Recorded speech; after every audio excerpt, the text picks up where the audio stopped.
ঈদের আমেজে যখন সিনেমা হলগুলো নতুন করে প্রাণ ফিরে পাচ্ছিল, ঠিক তখনই যেন হঠাৎ এক অদৃশ্য সংকটে থমকে গেল সেই গতি। দর্শকদের ভিড়, টিকিটের চাহিদা সবকিছু ইঙ্গিত দিচ্ছিল দীর্ঘদিনের মন্দা কাটিয়ে দেশীয় চলচ্চিত্র আবারও ঘুরে দাঁড়ানোর পথে। কিন্তু সন্ধ্যার শো বন্ধের সিদ্ধান্ত সেই আশার আলোতেই ফেলেছে এক ছায়া।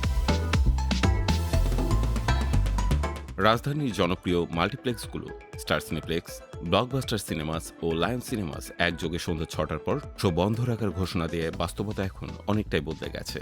আগে যখন সন্ধ্যার পর থেকে জমে উঠত হলের পরিবেশ, এখন বিকেলের শো শেষ হলেই যেন নেমে আসে নীরবতা। এই পরিবর্তনে সবচেয়ে বড় ধাক্কা লেগেছে দর্শক অভ্যাসে। অফিসের শেষে পরিবার বা বন্ধুদের সঙ্গে সিনেমা দেখতে যাওয়ার যে সংস্কৃতি, তা প্রায় পুরোপুরি নির্ভর করে সন্ধ্যা ও রাতের শোগুলোর ওপর। ফলে অনেকেই এখন আর সময় মিলিয়ে হলে যেতে পারছেন না। কেউ কেউ বাধ্য হয়ে পরিকল্পনা বাতিল করছেন, আবার কেউ অপেক্ষা করছেন পরিস্থিতি স্বাভাবিক হওয়ার। অন্যদিকে হল মালিকদের জন্য এটি শুধুই সাময়িক সিদ্ধান্ত নয়, এটি সরকারি আর্থিক চ্যালেঞ্জ। কারণ দিনের বেলায় যত সই চলুক না কেন, প্রকৃত আয় আসে সন্ধ্যা ও রাতের প্রদর্শনী থেকেই। সেই গোল্ডেন আওয়ার বন্ধ হয়ে যাওয়ায় মাল্টিপ্লেক্সগুলোকে হিসাব নিকেশ নতুন করে সাজাতে হচ্ছে। তবে সিঙ্গেল স্ক্রিন হলগুলো এখনও কিছুটা স্বস্তিতে আছে, যেমন মধুমিতা হল, যেখানে নাইট শোগুলো এখনও দর্শক টানছে।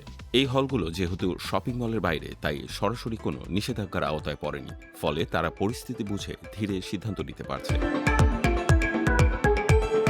এই দ্বৈত অবস্থায় এখন তৈরি করেছে এক অদ্ভুত বৈপরীত্য। একদিকে মাল্টিপ্লেক্স অন্ধকারে ডুবে যাচ্ছে সন্ধ্যার পর, অন্যদিকে কিছু সিঙ্গেল স্ক্রিনে তখনও চলছে সিনেমার আলো ছায়ার খেলা। সবচেয়ে বড় উদ্বেগের জায়গা হলো এই পরিস্থিতি দীর্ঘস্থায়ী হলে কি হবে। কারণ সদ্য মুক্তিপ্রাপ্ত সিনেমাগুলোর আয়ের বড় একটি অংশ নির্ভর করে রাতের শোগুলোর উপর। যদি এই সময়টায় বন্ধ থাকে, তবে প্রযোজক, পরিবেশকরা আর্থিকভাবে ক্ষতিগ্রস্ত হবেন, যা ভবিষ্যতের সিনেমা নির্মাণেও প্রভাব ফেলতে পারে।